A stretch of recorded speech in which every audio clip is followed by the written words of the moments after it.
Bonjour et bienvenue sur le podcast Musique en solo.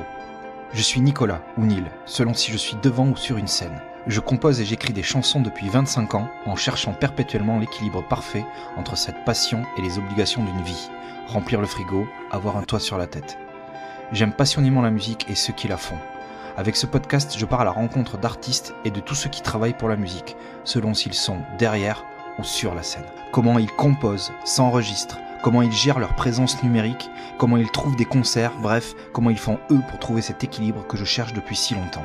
Quelle que soit la plateforme sur laquelle vous écoutez ce podcast, je vous encourage à vous y abonner pour le soutenir. Pour ce premier épisode, je reçois Mathieu, seul aux commandes du projet Sélénite.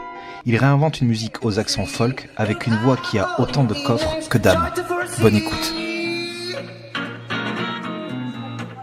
Mathieu, bonjour déjà. Salut Nico, merci de me recevoir. Merci d'être venu. Donc voilà, tu es mon premier invité. Donc pour être tout à fait honnête avec nos auditeurs, on ne se connaît pas. Hein. J'ai croisé quelqu'un dans la rue, c'était toi, voilà. Exactement. En fait, on se connaît. Je t'ai déjà vu plusieurs fois en concert. On n'a jamais joué ensemble. Mais je sais qui tu es et j'ai même envie de dire que je t'apprécie. Oh mon Dieu, il va se passer des choses ce soir. Il se passe des trucs. Donc, pour commencer, et puis pour un petit peu rompre la glace de l'exercice, est-ce que tu pourrais tout simplement te présenter ? Je vais donc me présenter de ce pas. Donc, je m'appelle Mathieu Tamizier, et j'ai un projet de folk qui s'appelle Sélénite. Depuis plusieurs années un peu en souterrain comme ça, et depuis 2 ans, je me suis remis bien comme il faut à tourner, machin, et sachant que j'ai écumé quelques formations de rock ou même de métal en tant que batteur ou guitariste, chanteur. Tu es batteur. À l'origine, je suis batteur. D'accord. C'est même mon premier amour de musique, c'est la batterie. C'est la batterie. Ouais, complètement. Et donc, alors moi, je t'ai connu dans un groupe qui s'appelait, rappelle-moi... Cold Dust, voilà, où tu étais guitare-chant. Exactement. Et donc, c'est le dernier groupe que tu as eu en date. Tout à fait. Et donc, depuis ce groupe-là, en fait, donc tu te produis seul sur scène. Alors, je le faisais aussi un petit peu en parallèle avant cela. C'est-à-dire que j'ai fait aussi des tremplins et machins auparavant. Et en fait, quand Cold Dust quand mon groupe avait commencé à un peu bouger, je me suis dit, bon, on va plutôt privilégier l'effet de groupe. Et qu'on en profite à plus de personnes, voilà. Et donc du coup j'ai mis ce projet un peu en pause parce que ça demandait aussi beaucoup d'énergie d'avoir plusieurs projets entre guillemets ambitieux, quoi. Tout à fait. Voilà. Alors la première fois que je t'ai vu en live, c'était en première partie de Feu Chatterton. Oh là là, quelle soirée. Sur la scène du Zénith de Pau. C'était trop bien. J'aimerais que tu nous décrives ce moment, wow. Ce que tu as ressenti avant, pendant. Et que tu nous dises comment t'as géré ton stress, parce que je présume que monter sur un zénith pour ouvrir les Feux Chatterton, que j'apprécie aussi énormément, ouais, ça a dû être quelque chose. Donc comment ça s'est passé, ça ? Waouh. Alors je dirais que avant de monter, je dirais que j'avais les mains qui tremblaient, quoi. Je savais pas qu'est-ce que je faisais là, pourquoi je le faisais, je savais pas trop. Et même en montant sur scène, je crois que je me suis un petit peu bousculé sur un retour. j'ai merde, l'entrée loupée et tout. Et du coup, j'étais là, on sent comment ça va se passer. Et en fait, dès que je suis arrivé, entre guillemets, dans les lumières et tout ça, ça s'est un petit peu calmé quasiment de suite. Et dès que j'ai joué mon premier morceau et que j'ai vu qu'il y avait beaucoup de bienveillance, qu'il y avait pas de... Il y avait pas de froideur en fait avec les gens en face. Je témoigne de ça. Ouais. C'était le public a super bien accueilli ah ouais, grave. Ta prestation qui était superbe. C'était la première fois que tu faisais un concert, alors seul avec Céline, je veux dire, de cette envergure-là. Alors quasiment, ouais, parce que je crois qu'il y avait 800 personnes. Ou... Ah oui, facile. Ouais, plus. Alors oui, parce qu'avant je suis allé d'ailleurs j'y retourne cette année à un festival qui s'appelle Carsen Roxon.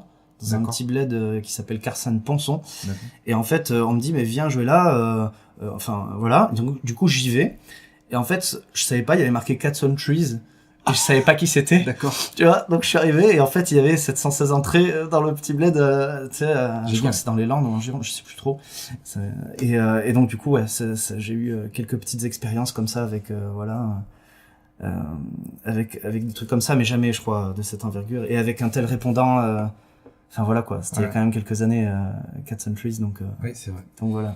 Et après le concert,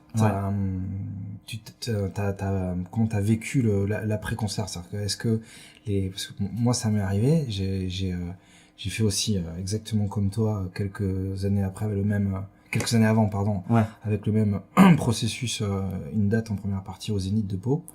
Et les dates après ont été vachement dures à gérer parce que ça a été tellement touché du doigt un truc parfait que les dates derrière, les petites dates de bar, tout ça, on avait une saveur moins. T'es arrivé à bien gérer ça? Je crois que oui. J'ai eu de la veine parce que en fait j'ai fait un concert à Bayonne genre 2 jours après ou très peu de temps. Le lieu s'appelle le Mamichula, c'est un super endroit qui était très cosy comme ambiance. C'est pas une librairie, en tout cas. C'est un genre de café, café associatif, tu vois. Et en fait c'est installé comme un salon de grand-mère quoi. C'est fait exprès.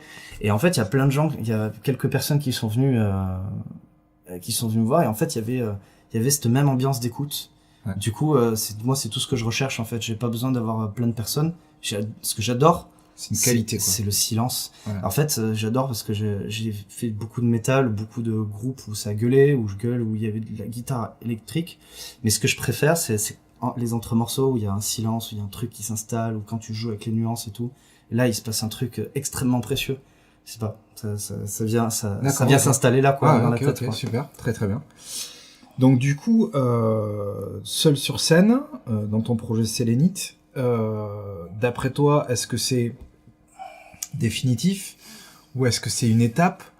Comment tu le vois dans les mois et années à venir? Est-ce que tu veux vraiment pousser cette expérience de composition et puis d'interprétation scénique seul, quoi, rester seul, ou est-ce que dans un coin de ta tête peut-être il y a la possibilité de refaire venir une section rythmique ou alors un autre guitariste ou alors un instrument. Je vois. Mais en fait, il y a pas longtemps, j'ai tourné une vidéo où j'ai pour la première fois presque. Ah non, j'avais fait encore un peu avant, mais c'est très rare en fait que je sois accompagné.